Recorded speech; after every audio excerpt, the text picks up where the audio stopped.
masyadong ano. O kaya Canada, yun yung mga easy Malapit lang. lang. Easy lang sa amin yan eh. Talagang, guys, you wanna go there? We can go there. Bruh. Hay nako guys. Okay lang to. At least marami kaming pictures today. Masaya naman, masaya. Kasi, you know, haharap na naman kami for the panibagong week na hindi namin alam kung ano mangyayari. Gusto ko na mag-Friday agad. Parang wala nang Monday, Tuesday, Wednesday. Friday na agad. Weekend agad. Tay, weekend na lang ngayong pahinga eh. Diba? Buti na lang wala pa akong jowa. Kasi kung may jowa ko, hindi ko ito ma-experience, diba? Buti na lang talaga binastad ko sila. Parang kanina yung iba ang atake. Shut up! Walang ganon. Ay, huwag kayong maniwala, guys. Ano yun? That's not true, actually. Ano niya lang yun, invento niya lang. Kasi insecure siya sa akin. Ano siya kasi? Okay lang. I think you get it naman, guys, diba? Come on, come on. Mag-running tayo, mag-jogging, come on. Hello. Hi, guys. Masaya yung ganito, no? Yung paglalabas ka, galing ka sa dorm.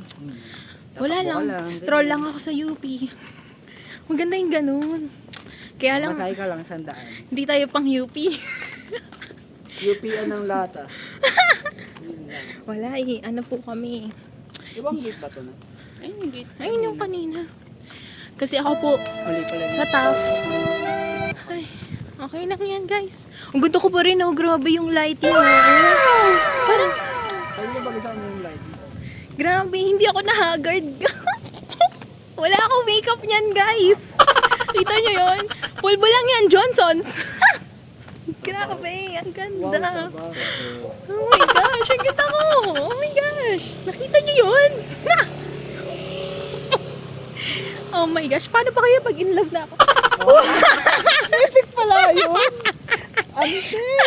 Kasi tignan nyo guys, hindi pa ako in love yan. Oo, Pero, pati mo yung, ipakita mo yung in love. Pakita mo ang in love. kasi, hindi pa ako in love, ganyan ako kaganda. Paano pa pag in love ako, di ba? Pakita mo muna yung in love. Ito, tingnan nyo. Sino ba in love? Ito po yung in love guys, oh. Ako ba? Nakita nyo? Wow! Grabe. Nakita nyo yun? Halos hindi kami nalalayo, guys. Diba? Paano pa pag na-in-love ako? Eh di sobrang ganda ko na. Kailangan, ano ba? Baka may magpa-autograph na sa akin. Oh my gosh. Wait lang ah. Baka may magpa-autograph sa akin. May kukuha na sa akin bilang ambassador. Oh my gosh, guys, nakita niyo yung mukha ko? Ang ganda ko, di ba? Ay, ang hirap talaga maging maganda.